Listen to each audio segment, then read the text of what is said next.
A few days ago, I was going through my personal finances and I realized that I was still paying for Audible. While I generally set money aside for what I call personal R&D, another immediate thought came to me. How many audiobooks, ebooks, or bookbooks on my purchases have I not yet read? So, like any crazy minimalist, intentionalist, or whatever you want to call it, I decided to do a backlog of all the books, ebooks, and audiobooks that I had pending. And it's awful because I hate having things just pending because it feels like it's just like this open tab in the back of my brain occupying RAM storage. It's just like, I want to close it off. So my goal is to get through all of them this year. And before I give you the list of books, I want to tell you the rules that I'm setting up for myself. So rule number 1 is that I need to read these on top of my list of rereads this year. So in other words, I have a list of books that I'm going to be rereading, and these books cannot mess up my other list, so I have to do both. Rule number 2 is that I am allowed to stop reading a book if I get through a certain portion of it and I realize I do not want to finish it. Last night, my roommate and I were on the subway going somewhere. He was telling me that he was finishing this book that he wasn't even sure if it's still relevant for the reason he started reading it. And I was like, why don't you just stop? And he goes, well, like I don't ever stop books. And I'm like, oh dude, I stop books. Okay, so rule number 3 is that I must donate-give away the books once I go through them. My first option needs to be choosing a friend to give them to. And if I have a friend in mind, I need to write them a little handwritten dedication.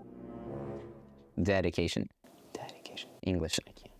If not, then donate to strangers. This one obviously applies to the books that I have. So it's a little note that makes it feel special. And even when I get a book that someone else wrote a dedication to a different person, it's still pretty interesting. It's kind of nice to see. It's a nice touch. The book now has a little history. Now, if you're wondering what types of books I read, I would say that it's, for the most part, at a base level, personal development books and an occasional off-the-run topic, like completely unrelated, it just goes in there. Those off-the-run books usually come from a recommendation from a friend or from someone that I listen to or like to watch their videos or some version of that. On my base level books, you often find topics like body language and nonverbal communication, money and personal finance, sales and persuasion, an occasional, habit builder or a habit that I should think about building, and so on. Some of you are listening to this and think,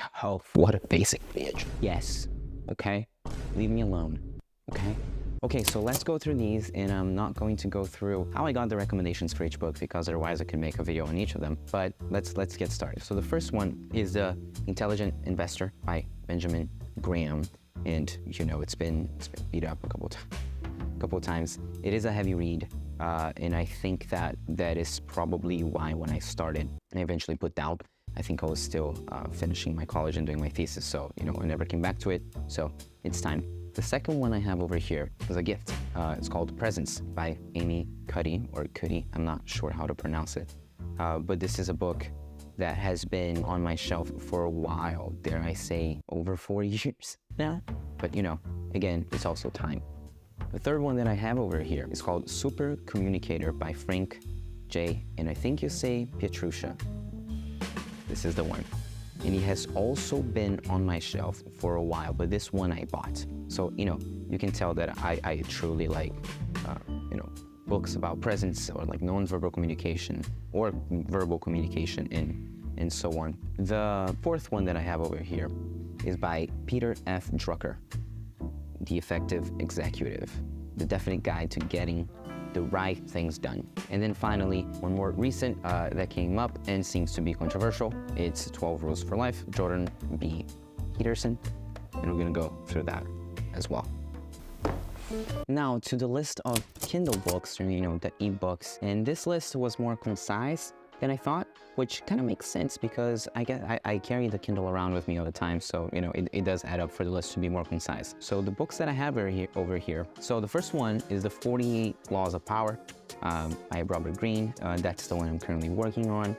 And also Think and Grow Rich by Napoleon Hill. This one was a recommendation by one of my good friends. And then the last one that I have over here is called Why Startups Fail by Tom Eisenmann. Eisenmann. So I'm looking forward to these three. Finally, my Audible list, and this one was a bit of a shock. But again, I guess I had 2 credits every month, so I can see how they would stack up quickly. For this list, I have already started a few of them, so I'm gonna try to present them to you in the order that I plan on finishing them up. On the same note, I want to point out something that has helped me get through so many more audiobooks, which is the fact that some narrators read really slow. So, you know, every time I start an audiobook, I will start them at 1.25 speed. If it's too fast, then I start dialing back. You know, I go to 1.2, then 1.15, 1.10. I think on average, I'll stay somewhere between 1.10 and 1.75. But it's kind of fun because, you know, if you start the book already kind of speeding it up, it's as if you had already finished a certain portion of the book, sometimes 10%, sometimes 20%, sometimes 25%, depending on how fast you're going. But it's, you know, it's one way to get through these books faster. Anyway, back to the list. The first one would be The Feel Good Productivity by Ali Abdaal, and that's the one that I'm currently listening to. Then also on my list is The Diversity Delusion. That was a recommendation that I got by Heather McDonald. Following that is Burn the Boats, which I have not started, and it seems pretty interesting. The author is Matt Higgins.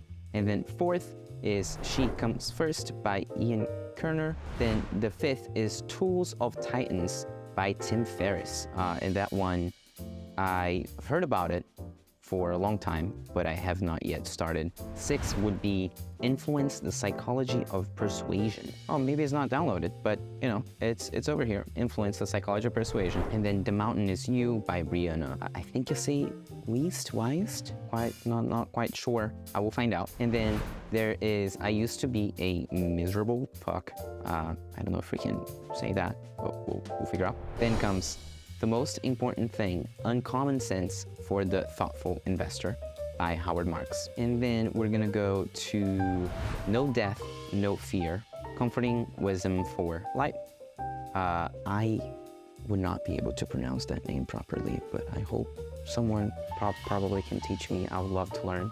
Then after that, Bluffer's Guide to Etiquette by William Hanson. And then finally, The Liar's Poker by Michael Lewis. That is the list on my Audible.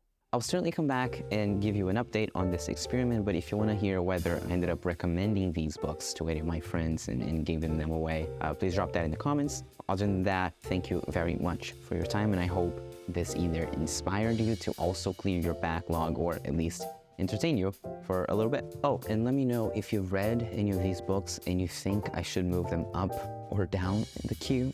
That would be valuable information as well. Other than that, I would say the time is our most valuable resource, so thank you for spending some of your time with me.